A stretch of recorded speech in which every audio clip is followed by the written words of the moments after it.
Hey guys, JB here, time for your daily motivation / skills training. Day number 3, week 3, state management. For those of you on certification, for those of you who aren't, I don't know, you should get on it. Anyway, here's the deal, right? You're probably much either through the core learning lessons here of this module, and you're at the point where I've showed you step by step how to set an anchor. And I'm not sure if you've seen the live clip where I do it, but if you haven't seen that, go through that as well, the bonus lesson where I show you how to actually step by step do it and doing it in front of a live audience.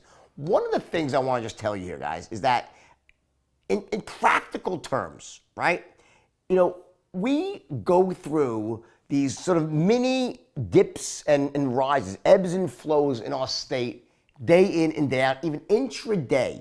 So just don't take it for granted that if you show up for the first sale of the day, 9:30, whatever time you start, right? Just because you start off feeling strong, that has no indication of where you'll be in 15 minutes. You need to stand vigilant. You have to watch yourself. You have to consciously keep guard to make sure that at any moment during the day, your state does not dip down below peak certainty when you begin an encounter. I don't mean while you're walking around or driving around all day. That's ridiculous. But when you're knocking on doors or picking up the phone, you gotta be in that certain state. So keep your anchor with you at all times. Now, in reality, do you have to fire it off? Let's be practical. Do you have to always fire it off every single time? No, you don't. But I want you to understand that you have it there as your crutch. You might find yourself, like, listen, 90% of the time, you're going to find yourself that maybe you're in the right state. You're on a roll. You're doing great. Things are going well. That's all. You don't need to fire it off just because you're in a great. In other words, it's really more about when you start feeling yourself dipping down. In the beginning, I want you to use it more. As you get more accustomed to it, you'll probably use it less. But just remember this. Never forget. There's a difference between showing up to a sale at a 10 in terms of your own state of certainty and a 9.5. They're not the same. You have to be able to have this, it's like a energy flow out of you that is just so compelling that people want to hear what you have to say. It comes out of you. It's palpable. Don't ever forget this. There's a reason why I can hold your attention and I can close at a higher level than pretty much anyone else on the planet. It's something I do. It's an energy flow that comes out of me, applied with the tactics and strategy of the straight line. Without the energy flow, it won't work. That's why I'm just beating this dead horse here with anchoring and using sense of smell, making sure that you're consciously aware that intraday, you can't take your state as a given. You just can't.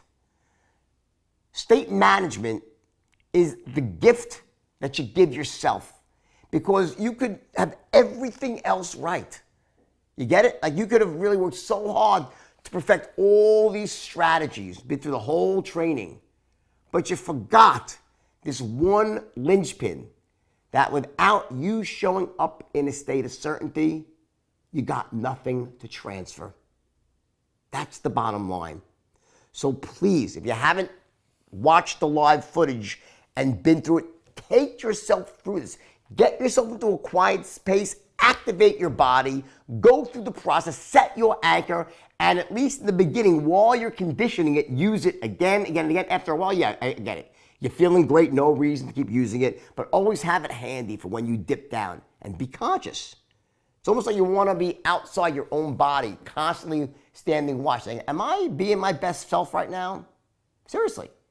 As a salesperson, that's what's required if you want to be one of the greats, or even average, by the way. See, you could be an average closer, I mean your skills. Let's say you go through the straight line, but and you engage, but you don't really take yourself to the highest level of proficiency. Okay, some people are going to do that, no doubt. But you've learned how to manage your state. Guess what?